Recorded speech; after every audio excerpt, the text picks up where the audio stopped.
Hey everyone, welcome to The Explainer. I am so incredibly pumped to have you here today. Look, if you've ever stared at a piece of software and thought, man, how did they actually build that? Or if you're just hunting for a surefire way to future-proof your career, you've landed in the exact right place. Today, we're diving into the ultimate guide to demystifying programming. We are breaking down the 2026 Beginner's Roadmap to Programming. No jargon, no fluff, just the exact actionable steps you need to get started right now. Picture this for just a second. You wake up, it's exactly 1 year from today.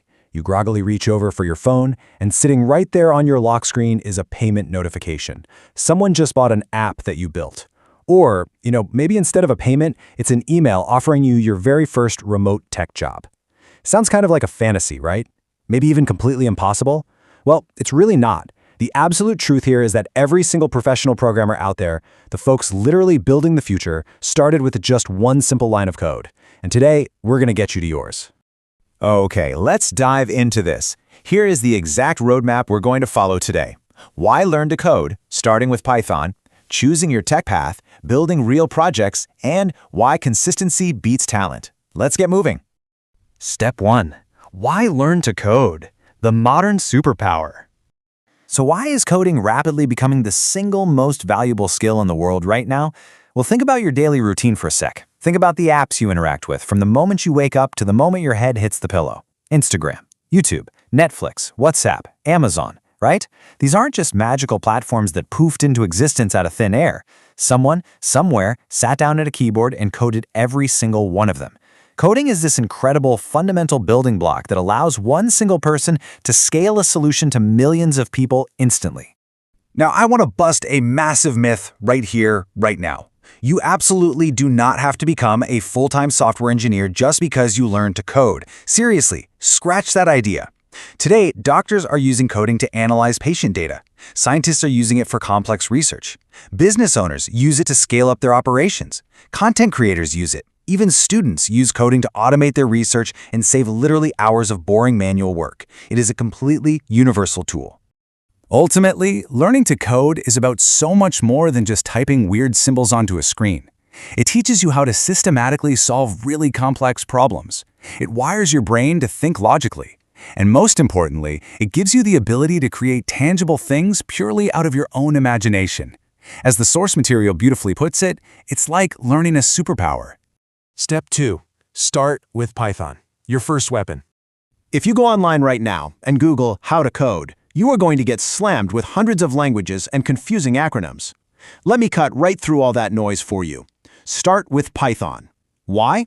Because Python is widely considered one of the absolute easiest programming languages to pick up. The syntax, which is basically just the grammar of the code, is incredibly simple.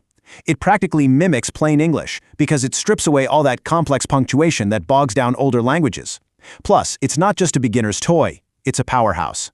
Python is the undisputed starting point because it's the backbone of AI and machine learning, automation, cybersecurity, web development, and data science. It's absolutely your ultimate first weapon. Now, when you start with Python, please don't try to learn everything all at once. You want to break that steep initial learning curve down into these specific bite-sized milestones. Just master these basics first: variables, loops, conditions, functions, lists, and dictionaries. That's it.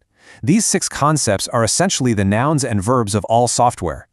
If you know these, you can translate them to almost any other programming language later on. Focus your daily practice on writing small programs using just these 6 core concepts so you don't get overwhelmed.